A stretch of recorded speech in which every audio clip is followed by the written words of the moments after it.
Hello everyone, I'm Kate Hill and welcome to the Adviseable Advantage Property News Update. Before we get started, please subscribe to our YouTube channel and hit that notification bell so that you don't miss out on further news updates, suburb analysis reports and our free webinars. And let's get going. So according to CommSec, the number of first home buyers acquiring a property reached a decade high level earlier this year, and their numbers are increasing throughout the pandemic period. Young professionals and couples who have a wealth of industry knowledge, a list of property must-haves, are buying up properties in Brisbane, in Sydney, in Melbourne and elsewhere across Australia. While our millennials are encouraged to buy into the property market through schemes like the federal government's First Home Loan Deposit Scheme and the recent Home Builder Package, investors and mature property owners appear to be avoiding the market for now.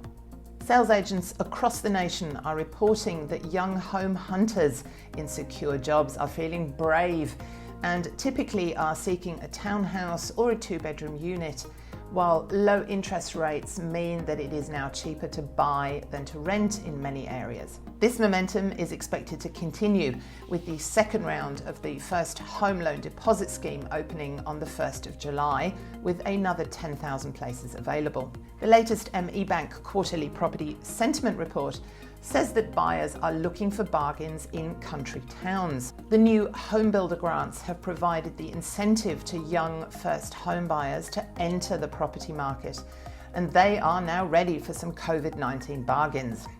The ME report, which surveys investors, owner-occupiers and first home buyers, has found that 82% of first-time buyers agreed they hope to see bargain properties for sale if the economy worsens, and this is compared to 66% of investors and 57% of other owner-occupiers. Overall, 2/3 of those surveyed said that they were more likely to consider buying in a regional area to save money and improve their lifestyle. ING's Future Focus report bears this out, as 50% of young Australians surveyed have said that they would consider living further away from the city of 45 kilometres or more. The Australian Banking Association Chief Executive Anna Bligh has said that many homeowners who accessed the mortgage holiday programs when COVID-19 struck have started making full repayments on their home loans again. But for those still struggling, the major banks have announced a 4-month extension of payment deferrals.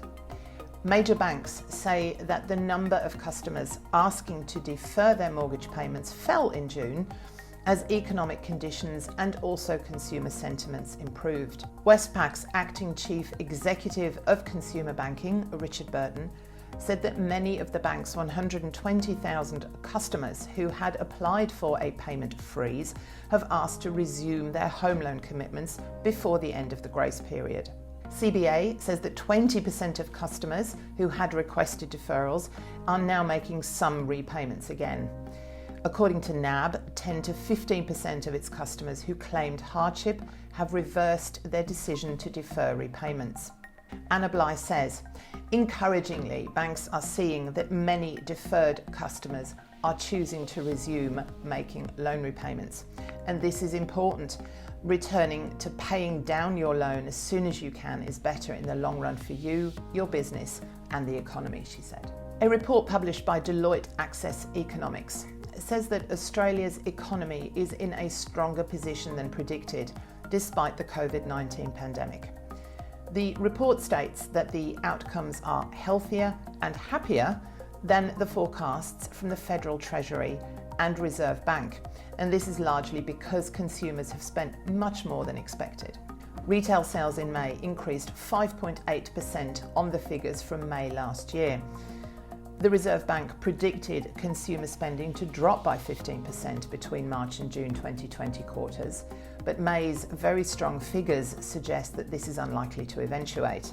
Infrastructure will be critical to the rebuilding process, with state and federal governments already expecting many projects to help stimulate the economy. A key to economic recovery would be to avoid stopping JobSeeker, JobKeeper and other stimulus measures all at the same time. SQM Research report that national rental vacancy rates decreased in June. They also report that the national residential rental vacancy rate recorded a decrease over the month from 2.5% in May to 2.2% in June 2020.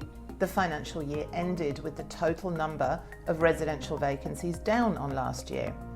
All capital cities recorded declines in vacancy rates over the month. Sydney, as we have reported before, currently has the highest vacancy rate in the nation at 3.8%, having declined 0.2%, mainly due to the rising vacancies in the CBD area. And this is followed by Melbourne with a vacancy rate of 3%, declining by 0.1%. Darwin recorded the largest decline in rental vacancy rates of 0.5% to now record a low vacancy rate of 1.8%. Having said all of that, Sydney CBD vacancy rate has actually dropped to 13.8%, which is down from 16.9% in May. Melbourne CBD and Melbourne South Bank have also declined to 8.8% and 16.2% respectively. Adelaide CBD has dropped to 7.1%, Perth CBD is now at 5.3%. The Managing Director of SQM Research, Louis Christopher, suggests that they believe the surprise fall in vacancy rates is due to Airbnb property owners giving up on the longer-term leasing market and moving back to short-term leasing, especially in light of the July school holiday period and the opening of some state borders. Realestate.com.au are reporting far better buying conditions than they've seen since mid-March this year. Search activity on their website has surged 72% since the April low, and this is now leading to there being more properties on the market since this time last year. There are only limited signs of distress and they are seeing very limited mortgagee sales. However, the September cliff, as people are starting to call it out there, is looming, with a potential change to JobKeeper and JobSeeker and in how the government is financially supporting Australians and Australian businesses. So this may lead to an increase in distress sales, particularly in areas and locations where we have many rental properties and high levels of transient populations, such as students and tourists. First home buyers remain extremely active, but there are fewer investors out there. Realestate.com.au say that surprisingly, in an environment where we have rising unemployment and a contracting economy, we aren't really seeing house prices collapse in the same way that they would have otherwise expected. Despite all predictions, prices remain steady. Obviously, the sooner Melbourne gets their current coronavirus conditions under control, the sooner the recovery can head into the remainder of this year with improving business and consumer confidence. Finally, a snapshot of a property in Adelaide that we recently settled on for a client of ours. Now, this property had been on the market for months and months and months, as it really had been overpriced. The sellers took the property off the market, updated some of the features such as the flooring, the carpets, the paint, and they were very keen to sell at this point.